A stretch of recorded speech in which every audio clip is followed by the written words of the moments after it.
Les boîtiers SSD, c'est bien. Et aujourd'hui, je vais vous parler d'un boîtier un peu spécial parce qu'on va pouvoir mettre jusqu'à 4 SSD dedans et on voit ça après l'intro.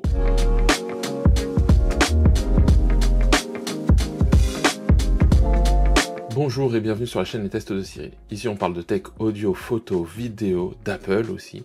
Et donc dans tout ce méandre de tech avec plein de produits, eh bien j'aime bien moi les boîtiers SSD. Je vous ai expliqué à plusieurs reprises, j'ai fait plusieurs tests, il y en a encore d'autres à venir, de boîtiers SSD. C'est-à-dire, en fait plutôt que d'acheter un disque SSD tout fait, moi j'aime bien les monter. C'est-à-dire je choisis le boîtier, je choisis le SSD, ce qui me permet soit quand il y en a un des deux qui tombe en panne, de garder l'autre. Ce qui, quand c'est un boîtier tout inclus, je peux pas le faire, hein. Tout part à la poubelle si je suis hors garantie, donc ça c'est un peu dommage. Mais là, j'ai été contacté par la société TerraMaster, qui est spécialisée dans les boîtiers de stockage, donc ils font du NAS, et ils font aussi des boîtiers pour SSD. Et donc là, c'est un peu particulier parce que TerraMaster m'a envoyé un boîtier pour SSD 4B, c'est le D4 SSD. Alors, on va faire rapide unboxing, mais c'est un boîtier, et ensuite, on va le tester. J'ai pris pour ça deux SSD, un en 2 Tera, un Samsung Evo Plus, et là un Western Digital Black en 1 Tera. Déjà pour voir si j'ai bien la différence de capacité des deux SSD. Il faut savoir que dans ce boîtier, on peut aller jusqu'à 4 B, donc de 8 Tera. Ça veut dire qu'on peut avoir 32 Tera de SSD. C'est énorme. On va regarder ça. Je l'unbox, on le met en route, on voit si ça fait du bruit, on voit les débits surtout. Et après, on conclut dessus. Alors, tout simple, hein, on reçoit le packaging suivant. Ici, une carte avec le manuel d'utilisateur. J'ose espérer que j'en ai pas besoin. Hop, c'est super bien emballé. Voilà ce qu'on reçoit. Donc, je retire parce qu'en dessous, il y a encore des éléments. Donc, c'est super bien protégé, il y a de la mousse partout. On va commencer par les accessoires. Donc, comme c'est un quadruple port SSD, il y a nécessité d'avoir une alimentation. Un petit tournevis plutôt quali parce qu'il y a cette petite partie là, c'est vrai que quand on visse là, ça tourne, c'est sympa. Vis supplémentaire certainement.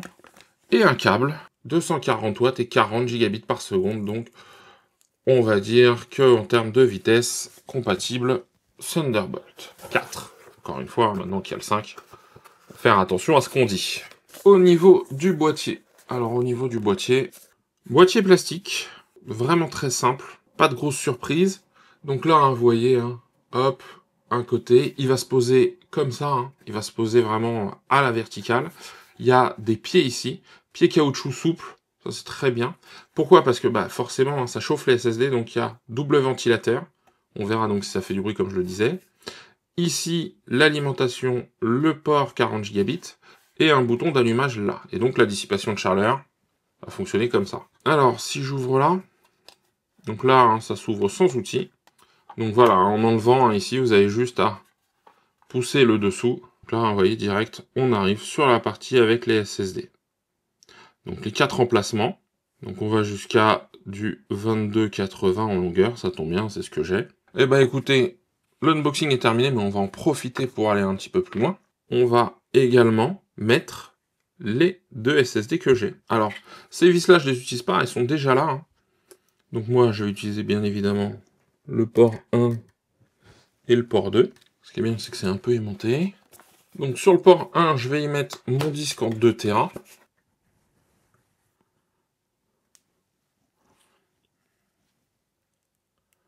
Je reprends une vis. Hop.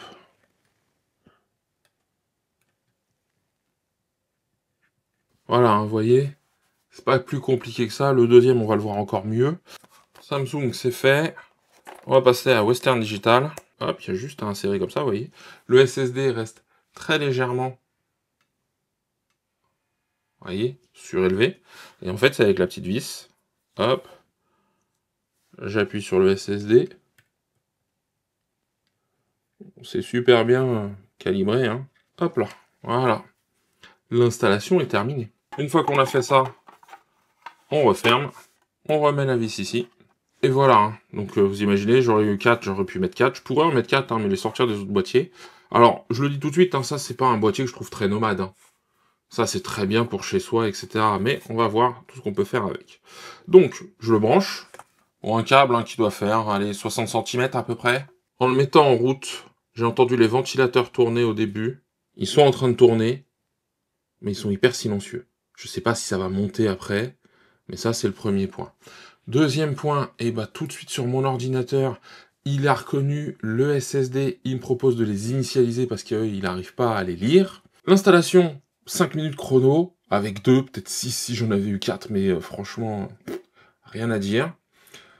Et donc, j'ai bien 2 disques qui sont montés sur mon ordinateur, je vais vous montrer tout ça, et on va faire des tests de rapidité. Voilà, donc là on se retrouve sur mon bureau.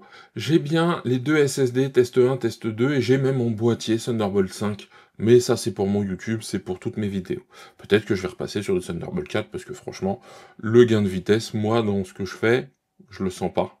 Vraiment entre Thunderbolt 4 et Thunderbolt 5 par rapport à mon usage. Quand je commence à faire des copies de fichiers, si, là je le sens. J'ai 2 logiciels maintenant pour faire un test pour voir s'ils nous donnent des résultats similaires. Voilà, donc là vous voyez, hein, alors c'est pas marqué sur le logiciel de gauche, mais j'ai bien vérifié.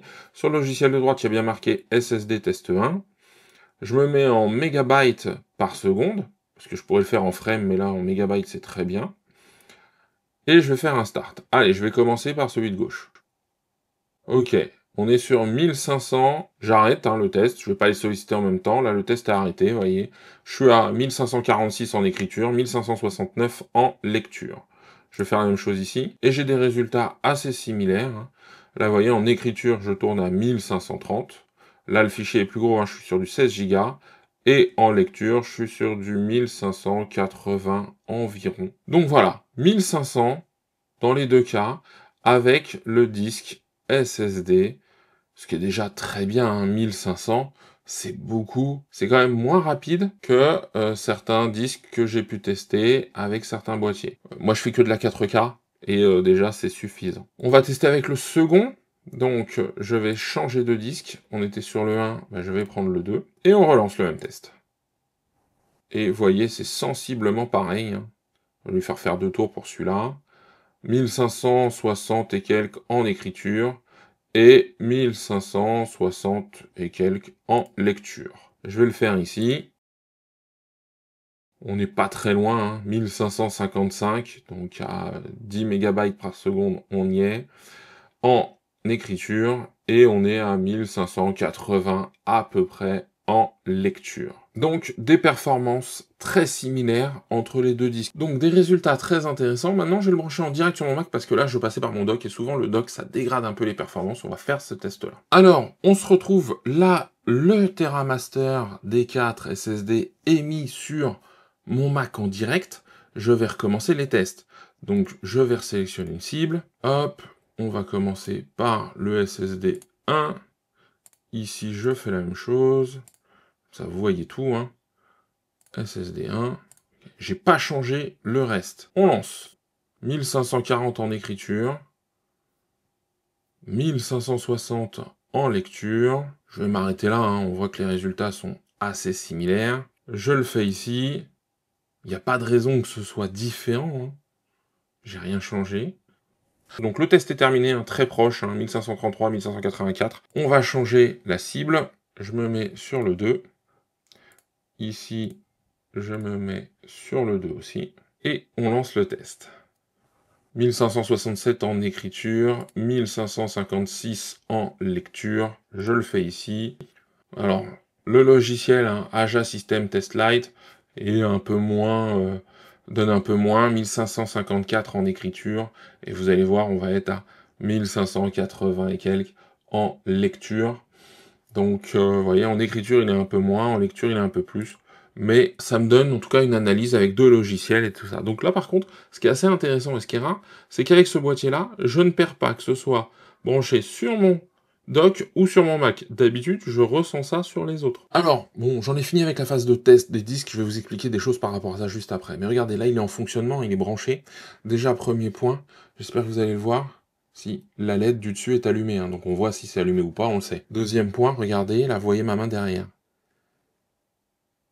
D'accord? Donc là, c'est le système de ventilation. Vous voyez, ça passe par en bas, ça aspire, hop, ça aspire l'air frais, ça recrache, et ainsi de suite. Donc, les SSD ont de quoi respirer là-dedans, c'est pas tout collé dans des petits boîtiers. Là, regardez, je l'ai à côté de mon micro.